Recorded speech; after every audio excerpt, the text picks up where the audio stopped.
আমরা সমাজে দুই ধরনের মানুষ দেখতে পারি।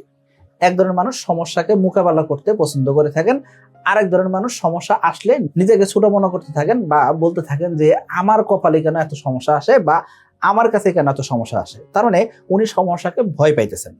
একজন ব্যক্তি সমস্যাকে সমাধান করে সে কি করতেছে, সমস্যাকে হিরো বানায় ফেলতেছে, অর্থাৎ উনি ব্যবসায়িক মাইন্ডসেটের মানুষ। আরেকজন মানুষ কি করতেছেন, সমস্যা দেখলেই ভয় পাইতেছেন। দেখুন, আপনি যতদিন বেঁচে আছেন ততদিন পর্যন্ত সমস্যা আসবেই। আপনি কবরের পাশ দিয়ে হেঁটে যান, কবরের পাশ দিয়ে হেঁটে গেলে ওই মানুষগুলার কিন্তু কোনো প্রকার দুনিয়াবি সমস্যা নাই। কেন? কারণ কি তারা দুনিয়ার জগৎ ছেড়ে দিচ্ছেন। দুনিয়ার জগৎ যারা ছেড়ে দিচ্ছেন তাদের জন্য কোনো সমস্যা, দুনিয়াবি সমস্যা আসবে না।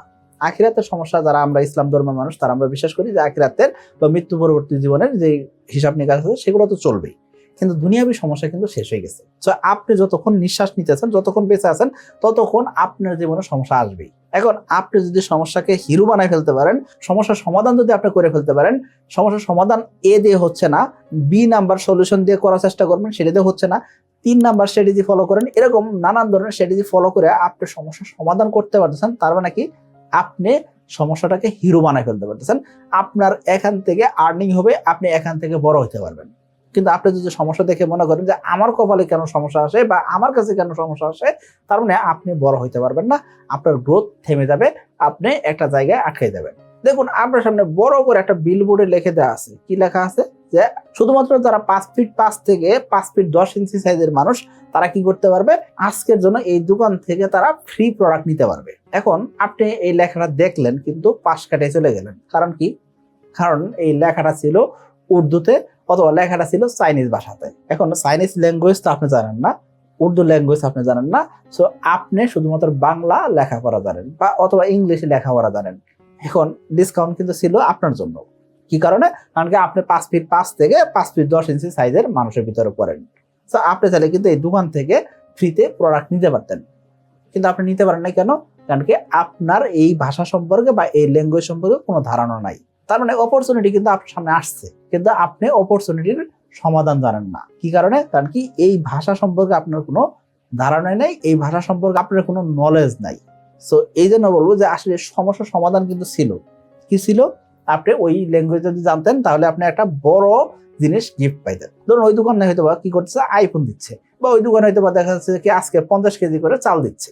তার মানে কিন্তু আপনি চাইলে কিন্তু ওই দোকান থেকে ফ্রিতে জিনিস নিতে পারতেন, কিন্তু নিতে পারেন না। কি কারণে? কারণ কি আপনি ওই যে ল্যাঙ্গুয়েজটা শিখবেন বা ল্যাঙ্গুয়েজটা জানবেন কিভাবে সেটা আপনি জানেন না।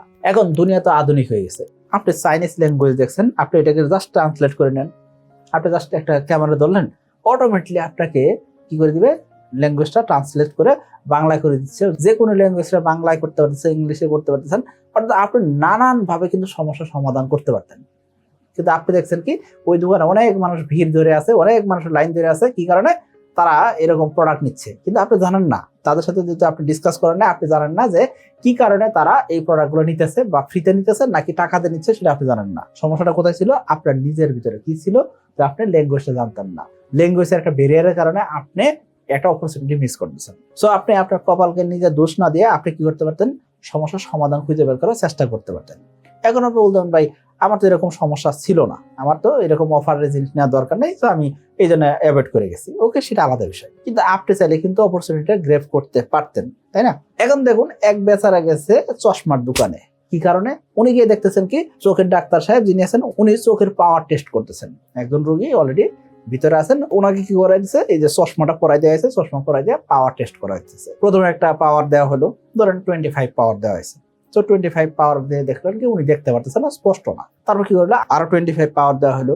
এখন 50 পাওয়ার হওয়ার পরেও সে ভালোভাবে দেখতে পারতেছে না। তাকে আরো 50 পাওয়ার দেওয়া হলো, সে মোটামুটি বলতেছে হ্যাঁ এখন স্পষ্ট হচ্ছে। তার মানে 1 পাওয়ার হয়েছে, তাই না?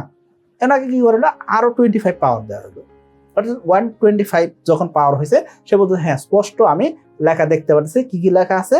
এ লেখা আছে, এল লেখা আছে, বি লেখা আছে, সি লেখা আছে, এরকম লেখাগুলো আছে, সে স্পষ্টত করে বলতে পারতেছে। সো ডাক্তার সাহেব বলেন কি ঠিক আছে আপনার চোখের চশমার পাওয়ার হলো 1.25।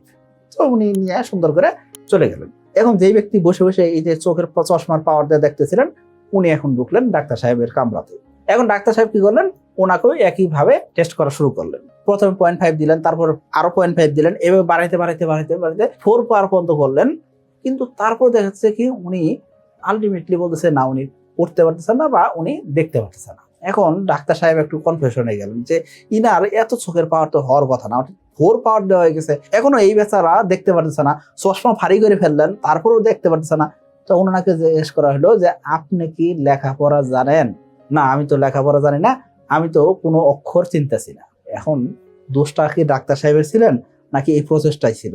আসলে প্রসেসের দোষ ছিল না, ডাক্তার সাহেবের দোষ ছিল না, দোষটা ছিল কোথায়?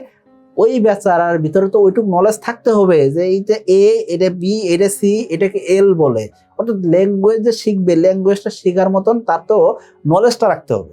এখন নলেজে যদি না থাকে সেই ক্ষেত্রে ওই বেচারা কেমনে এটা ইংলিশে লেখা নাকি উর্দুতে লেখা নাকি আরবিতে লেখা নাকি চাইনিজ ভাষায় লেখা সেটা বুঝবে কিভাবে? কারণ ওই ল্যাঙ্গুয়েজ বা ওই সমস্যা বুঝতে হলে কি দরকার হবে?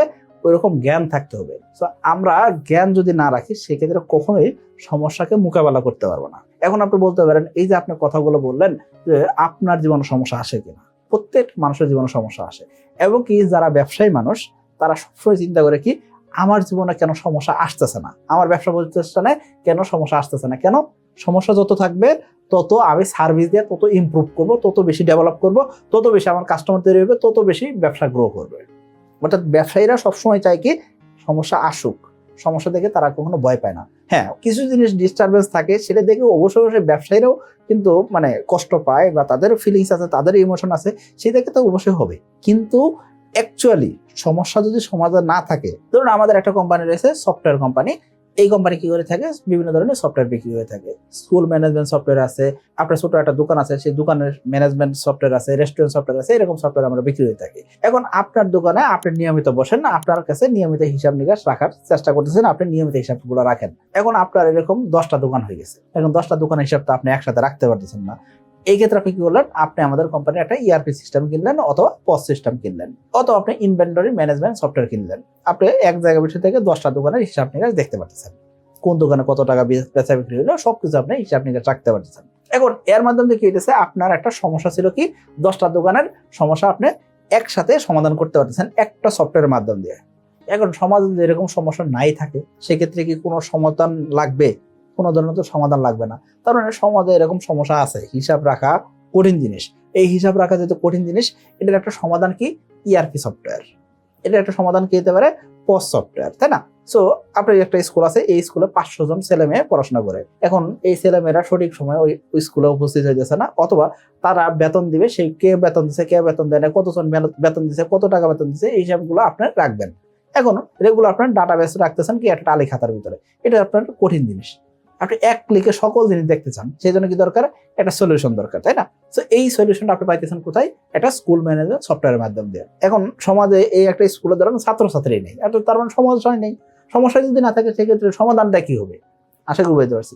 যে জায়গায় সমস্যা আছে সেই জায়গায় সমাধান কাজ করবে, তাই না? তো আপনাকে এইভাবে চিন্তা করতে হবে যে আসলে আপনি যতক্ষণ বেঁচে আছেন ততক্ষণ সমস্যা আসবে। প্রত্যেকটা মানুষ সমস্যার ভিতর দিয়ে যায় থাকে, সমস্যার বাইরে কেউ থাকে না, বা সমস্যা নাই এরকম কোনো মানুষ হয় না।